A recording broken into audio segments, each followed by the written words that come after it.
Da Vinci Code by Dan Brown. அத்தியாயம் 83. Sophia மற்றும் டீப்பிங்குடன் டெம்பிள் சந்திற்குள் ஜாக்வார் லிமோசின் காரிலிருந்து இறங்கியபோது லெங்டனின் மிக்கி மவுஸ் கடிகாரம் ஏறத்தாழ மணி 7:30 என காட்டியது. லண்டனின் டெம்பிள் சர்ச் முழுவதுமாக கெயின் கற்களால் கட்டப்பட்டிருந்தது. பெரிதாக இருந்த அந்த சர்ச் வழிபாட்டு தலம் என்பதை விட இராணுவ மையம் என்பதை போன்றே இருந்தது. 1185 பிப்ரவரி 10 வெள்ளிக்கிழமை ஜெருசலம் தலைவரான ஹெராக்ளியஸிற்கு அர்ப்பணிக்கப்பட்ட இந்த டெம்பிள் சர்ச் 8 நூற்றாண்டு அரசியல் குழப்பங்கள், லண்டன் மாபெரும் தீ விபத்து மற்றும் முதல் உலகப் போர் ஆகிய அனைத்தையும் சமாளித்திருக்கிறது. 1940 ஜெர்மன் போர் விமானம் வீசிய குண்டுகளால் மட்டுமே பலமான சேதமடைந்தது. அந்த போருக்கு பின்னர் அது அதனுடைய அசலான கம்பீரத்துடன் மறுசீரமைப்பு செய்யப்பட்டது. அந்த வட்ட வடிவமே கவர்வதாக இருப்பதை அதை முதலில் பார்க்கும் லெங்டன் உணர்ந்தார். அதன் கலை அமைப்பு கரடுமுரடாக எளிமையாக இருந்தது. பாந்தியானா ஆலயத்தை விட ரோமின் கரடுமுரடான ஜெயிண்ட் ஆங்கிலோ கோட்டையை நினைவுபடுத்துவதை போல் இருந்தது. இன்று சனிக்கிழமை. நாம் சீக்கிரமே வந்துவிட்டோம் என்றார் டீப்பிங் நுழைவாயிலை நோக்கி நடந்தார். அப்படியென்றால் நமக்கு சேவையாற்ற யாரும் இருக்க மாட்டார்களா? தேவாலயத்தின் நுழைவாயில் கற்களால் ஆகியிருந்தது. அதனுள்ளே பெரிய மரக்கதவு காணப்பட்டது. கதவின் இடது பக்கம் வேறு எங்குமே பார்க்க முடியாத வகையில் இசை நிகழ்ச்சிக்கான அட்டைவணைகளும் மத சடங்கு அறிவிப்புகளையும் குறிக்கும் குறிப்பேடு தொங்கியது. அறிவிப்பை படித்ததும் டீப்பிங்கு புருவத்தை சுளித்தார். பார்வையாளர்களுக்கு திறந்துவிட இன்னும் 2 மணி நேரம் ஆகும். அவர் கதவிற்கு சென்று திறக்க முயற்சித்தார். கதவு அசைந்து கொடுக்கவில்லை. அந்த மரக்கதவில் காதை வைத்து கவனித்தார். ஒரு கணத்திற்கு பின்னர் அவர் பின்னால் வந்தார். பிறகு அந்த அட்டைவணை அறிவிப்பு பலகையை பார்த்தார். ராபர்ட், அந்த அட்டைவணையை பார்த்தாயல்லவா? இந்த வாரம் யார் நடத்துகிறார்கள்? சர்ச்சின் உள்ளே தரையை சுத்தம் செய்து கொண்டிருந்த சர்ச் மாணவன் கதவு தட்டப்படும் சத்தத்தை கேட்டான். அவன் அதை லட்சியம் செய்யவில்லை. ஃபாதர் ஹார்வி நோயலிடம்தான் அதற்கான சாவிகள் இருக்கின்றன. அவர் இன்னும் 2 மணி நேரத்திற்கு முன்பாக இங்கே வரமாட்டார். அந்த தட்டும் சத்தம் ஆர்வம் கொண்ட சுற்றுப்பயணி அல்லது பிச்சை கேட்பவர் தட்டியதாக இருக்க வேண்டும். அவன் தொடர்ந்து சுத்தம் செய்து கொண்டிருந்தான். ஆனால் தட்டும் சத்தம் தொடர்ந்து கேட்டுக்கொண்டே இருந்தது. உங்களுக்கு படிக்க தெரியாதா? சனிக்கிழமை அன்று 9:30க்கு முன்பாக சர்ச் திறக்கப்பட மாட்டாது என்று கதவில் தொங்கிய குறிப்பில் தெளிவாக குறிப்பிட்டிருக்கிறதே. அவன் தன் வேலையை தொடர்ந்தான். சற்றென்று கதவு தட்டும் சத்தம் கதவை உடைப்பது போல் கேட்டது. யாரோ ஓர் இரும்பு கம்பியை வைத்து கதவை அடிப்பது போல இருந்தது. அவன் தன்னுடைய கிளீனரை நிறுத்திவிட்டு கோபத்துடன் அந்த கதவை நோக்கி சென்றான். உள்ளிருந்து கதவை திறந்து வெளியே பார்த்தான். எதிரே 3 பேர் நின்றிருந்தார்கள். சுற்றுலா பயணிகள் என்று அவன் உருமினான். 9:30க்கு தான் திறப்போம். 3 பேரில் தலைவராக இருக்கக்கூடிய ஒருவர் தன்னுடைய உடல் உதவி பாகங்களுடன் முன்னால் வந்தார். நான் சர்லி டீப்பிங் என்ற அவரின் குரல் உயர்ந்திருந்தது. ஒரு சாக்சோனேஸ்க் பிரிட்டிஷ்காரர். உங்களுக்கு தெரியவில்லை என்று நினைக்கிறேன். நான் திரு மற்றும் திருமதி 4ஆம் கிறிஸ்டோபரை அழைத்து வந்திருக்கிறேன். அவர் சற்று விலகினார். தனக்கு பின்னால் இருந்த கவர்ச்சியான தம்பதியரை அடையாளம் காட்டினார். அந்த பெண் மென்மையானவளாக அடர்ந்த கூந்தலை உள்ளவளாக இருந்தாள். அந்த ஆண் உயரமாக கருநிற கேசத்துடன் எங்கோ பார்த்தது போல் இருந்தார். அதற்கு எப்படி பதிலளிப்பது என்று அவனுக்கு தெரியவில்லை. சர் கிறிஸ்டோபர் ரென் டெம்பிள் சர்ச்சுக்கு மிகவும் புகழ்பெற்ற கொடையாளர். பெரிய தீ விபத்திற்கு பின்னர் இதை புனரமைக்க வேலைக்கு தன்னால் முடிந்தவரை உதவியவர். அவர் 18ஆம் நூற்றாண்டிலேயே இறந்துவிட்டார். உங்களை சந்தித்ததே கௌரவம். உடல் உதவி பாகங்களுடன் இருந்த ஆள் புருவத்தை உயர்த்தினார். உனக்கு இன்னும் புரிபடவில்லை என்று நினைக்கிறேன். ஃபாதர் நோயல்ஸ் எங்கே? இன்று சனிக்கிழமை. இன்னும் அவர் வரவில்லை. டீப்பிங் நெற்றியை குறுக்கினார். ஒரு நன்றி செலுத்துதல் இருக்கிறது. தான் இங்கே இருப்பதாக அவர் உறுதியளித்திருந்தார். ஆனால் அவர் இல்லாமலேயே நாங்கள் செய்ய வேண்டுமாயிருக்கிறது. அதற்கு ரொம்ப நேரம் ஆகாது. அவன் இன்னும் பாதையை அடைத்தபடியே நின்றிருந்தான். மன்னிக்கவும், எதற்கு நேரமாகாது என்கிறீர்கள்? அந்த பார்வையாளரின் கண்கள் கூர்மையடைந்தன. அவன் முன்னால் குனிந்து அவன் காதில் அவர் கிசுகிசுத்தார். இளைஞனே, நீ இங்கே புதிதென்று நினைக்கிறேன். ஒவ்வொரு வருடமும் சர் கிறிஸ்டோபர் ரென்னின் வம்சவழியானர் இந்த டெம்பிள் மையத்தில் அந்த பெரியவருடைய சாம்பலை சிறிதளவு தூவுவார்கள். இது அவருடைய உயிலின் ஒரு பகுதி. அந்த பயணத்தில் யாருக்கும் மகிழ்ச்சி இல்லைதான். ஆனால் என்ன செய்வது? அவன் இங்கே 2 வருடங்களாக இருக்கிறான். ஆனால் இதை போன்ற ஒன்றை அவன் கேள்விப்பட்டதில்லை. நீங்கள் இன்னும் 2 மணி நேரம் காத்திருப்பதே நல்லது. சர்ச் இன்னும் திறக்கவில்லை. நானும் சுத்தம் செய்வதை முடிக்கவில்லை. டீப்பிங் அவனை கோபத்துடன் பார்த்தார்.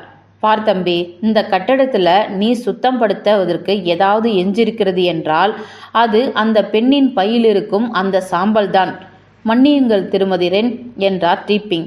சாம்பல் இருக்கும் அந்த பெட்டியை அந்த அரிய சிறுவனுடன் காட்ட முடியுமா என தயங்கிய அந்த பெண் தன்னுடைய ஸ்வெட்டர் பாக்கெட்டிலிருந்து நுனியில் சுற்றப்பட்ட உருளை வடிவ பெட்டியை எடுத்தாள். பார்த்தாயா, இப்போது அவருடைய மரண விருப்பத்திற்கு மதிப்பளித்து இங்கே தூவ விடுகிறாயா, அல்லது நாங்கள் எப்படி நடத்தப்பட்டோம் என்று ஃபாதர் நோயல்ஸிடம் நான் சொல்லட்டுமா? அந்த பையன் தயங்கினான். ஃபாதர் நோயல்ஸிற்கு நன்கு பரிச்சயமானவர்கள், சர்ச்சின் பாரம்பரியத்திற்கு மிகவும் நெருக்கமானவர்கள். ஒருவேளை ஃபாதர் நோயல்ஸ் இந்த குடும்பத்தினர் வருவதை மறந்திருக்கலாம். அப்படியென்றால் அவர்களை உள்ளே விட்டுவிடுவது, வெளியே அனுப்புவது அதிக ஆபத்து. மேலும் இதற்கு கொஞ்ச நேரமே ஆகும் என்கிறார்கள். இதில் என்ன தவறு நேர்ந்துவிடப் போகிறது? அவன் சற்றென்று நகர்ந்து அவர்கள் மூவருக்கும் வழிவிட்டான். அவர்கள் அந்த முனை செல்வதை பார்த்தபடியே அவன் தன்னுடைய வேலையை தொடர்ந்தான். தாங்கள் மூவரும் அந்த சர்ச்சுக்குள் நுழைந்ததை நினைத்து லெங்டன் புன்னகைத்து கொண்டார். நீங்கள் மிக அருமையாக பொய் சொல்கிறீர்கள் என்றார் லெங்டன். டீப்பிங்கின் கண்கள் மின்னின. ஆக்ஸ்போர்ட் தியேட்டர் கிளப்பில் இருக்கும்போது என்னுடைய ஜூலியஸ் சீசர் பாத்திரத்தை பற்றி பேசுவார்கள். அதன் 3வது காட்சியை யாருமே அவ்வளவு அர்ப்பணிப்புடன் செய்திருக்க மாட்டார்கள். லெங்டன் அவரை உற்று நோக்கினார். அந்த காட்சியில் சீசர் இறந்து விடுவார் என்று நினைக்கிறேன். டீப்பிங் கள்ளத்தனமாக சிரித்தார். ஆமாம், ஆனால் கீழே விழுந்தபோது நான் அணிந்திருந்த தொளதொளப்பான உடை கிழிந்து விட்டது. நான் தரையிலேயே 1/2 மணி நேரம் கிடக்க வேண்டும். அப்படியிருந்தும் நான் சற்று கூட அசையவில்லை. நான் திறமைசாலிதான் ராபர்ட். தான் அதை தவற விட்டுவிட்டோமே என்று நினைத்து கொண்டார் லெங்டன். அந்த குழுவினர் செவ்வக வடிவ இணைப்பு பகுதியை நோக்கி நகர்ந்தபோது அது முக்கிய தேவாலயத்திற்கு வழிகாட்டியது. அதன் அமைப்பை பார்த்த லெங்டன் ஆச்சரியப்பட்டார். அந்த கட்டிடத்தின் அமைப்பு நீண்ட கிறிஸ்துவ சேப்பலை நினைவுபடுத்தினாலும் அதன் மரஜாமான்கள், பாரம்பரிய அலங்காரங்கள் ஏதுமின்றி இருந்தன. சில்லிட்டிருக்கிறது என்று அவர் முணுமுணுத்தார். டீப்பிங் சிரித்தார். இங்கிலாந்து தேவாலயம். ஆங்கிலேயர்கள் தங்கள் மதத்தை நேரடியாக குடிக்கிறார்கள். அவர்களுடைய பாவப்பட்ட இயல்பை விளக்க எதனாலும் முடியாது. வட்ட வடிவ சர்ச்சிற்கு வழிகாட்டும் பெரிய திறந்த வெளியின் ஊடாக சோஃபியா நகர்ந்தாள். இங்கே ஒரு கோட்டை இருந்திருக்கும் போல் இருக்கிறது என்று அவள் முணுமுணுத்தாள். லெங்டன் ஒப்புக்கொண்டார். இங்கிருந்து கூட அந்த சுவர்கள் வழக்கத்திற்கு மாறாக வலுவானவையாக காணப்பட்டன. சிலுவை வீரர்கள் போர் வீரர்கள் என்று டீப்பிங் நினைவுபடுத்தினார். அது இராணுவத்தை கொண்ட மத அமைப்பு. இந்த சர்ச்சுகள் தான் அவர்களுடைய பிடிமானங்களும் வங்கிகளும். வங்கிகளா என்று டீப்பிங்கை உற்று நோக்கியபடி கேட்டாள் சோஃபியா. ஆமாம், சிலுவை வீரர்கள் தான் நவீன கால வங்கிகளை அறிமுகப்படுத்தியவர்கள். ஐரோப்பிய பிரபு குலத்தவர்கள் தங்கத்துடன் பயணம் செய்வது ஆபத்தானது. அதனால் சிலுவை வீரர்கள் பிரபுகளை தங்களுடைய அருகாமையில் இருக்கும் டெம்பிள் சர்ச்சில் அவர்களுடைய தங்கத்தை செலுத்த சொல்வார்கள். பின்னர் அவர்கள் ஐரோப்பா முழுவதிலும் இருக்கும் எந்த டெம்பிள் சர்ச்சிலும் வேண்டுமானாலும் அவர்களுடைய தங்கத்தை பெற்றுக்கொள்ளலாம். அவர்களுக்கு தேவையானதெல்லாம் முறையான ஆவணங்கள் மட்டும்தான். சற்று கண்களை இமைத்த அவர் சிறிய கமிஷன் தொகையில் அவை அசலான ஏடிஎம்களைப் போல் செயல்பட்டன. ரோஸ் நிற குதிரையில் சவாரி செய்யும் வெண்ணிற உடையணிந்த நைட் வீரரின் உருவம் சூரிய ஒளியில் தெரிவதை தேய்ந்து போன கண்ணாடியை நோக்கி டீப்பிங் சுட்டிக்காட்டினாள்.